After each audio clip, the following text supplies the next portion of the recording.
لە نێو هەموو ڕەنگەکاندا سپی کەمترین ڕێژەی گەرمی هەڵەمژێت. ئەوە ئەو ڕەنگەیە کە مامۆستای ئەندازیاری میکانیکی زانکۆی پوردۆشیولین پێی وایە دەتوانێت یارمەتی دەربێت لە گۆڕانی کەشوهەوە. ڕوان و چەند خوێندکارێک ساڵانێکە لە هەوڵداندان بۆ داهێنانی جۆرێکی نوێی بۆیەی سپی کە بتوانێت هەسارەکە ساتر بکاتەوە.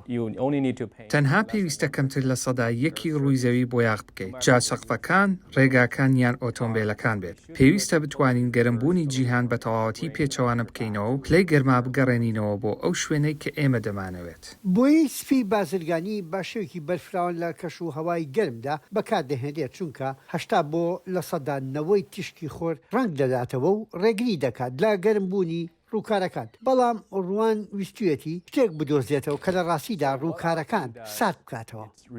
بۆ یاخەکەی ئێمە ڕنگدانەوەی بەرزە دەگاتە لە سەدا 98.1 هاوتای ڕنگدانەوەی تیشکی خۆر. ئەمەش واتە تەنها لە سەدا 1.9 تیشکی خۆر هەڵدەمژێت. نزیکە لەوەی هیچ گەرمیەکی لە تیشکی خۆرەوە نەبێت. لە بەرامبەردا بۆیەی سپی بازرگانی لە سەدادا بۆ 20 گەرمی خۆر هەڵدەمژن کەواتە لە بنەڕەتدا ئەو گەرمیەی کە لە خۆرەوە دەڕوات 5 بۆ 10 هێندەیە و ئەو جیاوازیە شتێکی گەورەیە. ئایا ئەوە بەسە بۆ ئەوەی جیاوازی دروست بکات لە نێوان شتێکە خۆی سارد دەکاتەوە و شتێک کە گەرم دەبێتەوە؟ یەکێ لە خوێندکارەکانی ڕوان کە هەڵبژێراوە بۆ خوێندنی دکتۆرا جۆ پیلز نیشانی داین کە چی ئەم ڕەنگە جیاواز دەکات. ڕێژەیەکی بەرزی پێکاتەی کیمیایی باریۆن سەلفات لە خۆگرێت کە لە جوانکاری باق و بریقی کاغەزی فۆتۆگرافیا بەکارەهێنرێت.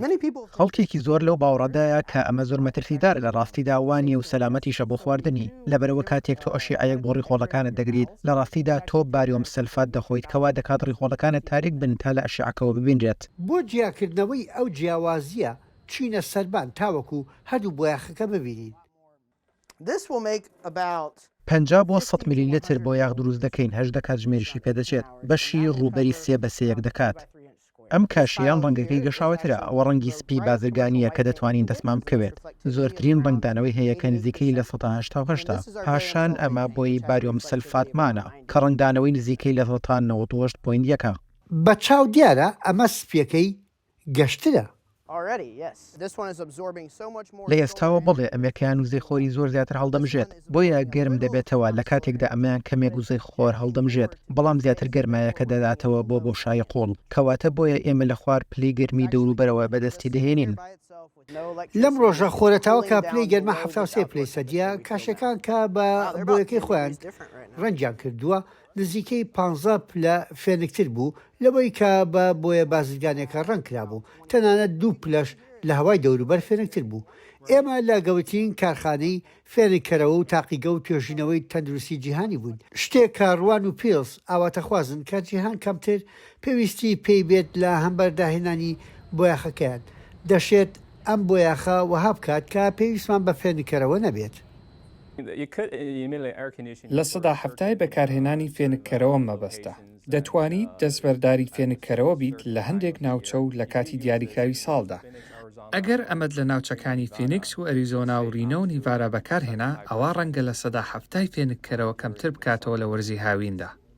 بەرهەمهێنان لەسەر ئاستێکی بەرفراوان واتە زیاتر هەبوونی دەرهاویشتەی باریت بەڵام ڕوان دەڵێت ئەو بۆیاخەی ئەوان بەرهەمیان هێناوە هاوڕێی ژینگەیە لە چاو ئەو بۆیاخە بازرگانیەکە هەیە.